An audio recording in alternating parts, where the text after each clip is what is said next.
All right, let's go check out the snow of blizzard of February 26th. We didn't get as much as the East Coast did. They've got like anywhere from 24 to 30 inches. But let's check it out. I haven't been outside yet. Nice close. And I don't know. It doesn't seem too bad. Maybe 8 inches. Yeah, I'd say about 8 inches. But we got so much snow still because we got a lot left from the last storm, which we got 20 inches of. So you can see the barn, it's been blowing off the barn. But yeah, there's mounds of snow everywhere. So we'll get the snow blower out and see what we can do. Neighbors are all doing their snow. But I'm glad that the wind kind of blew a lot off the roofs.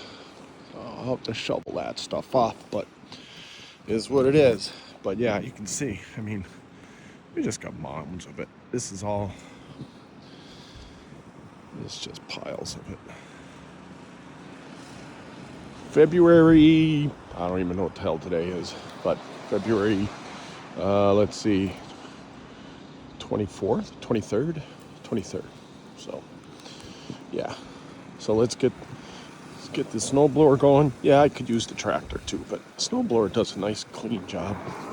So that's what we're gonna do. Somebody's plowing over there. All right, everybody. Well, enjoy.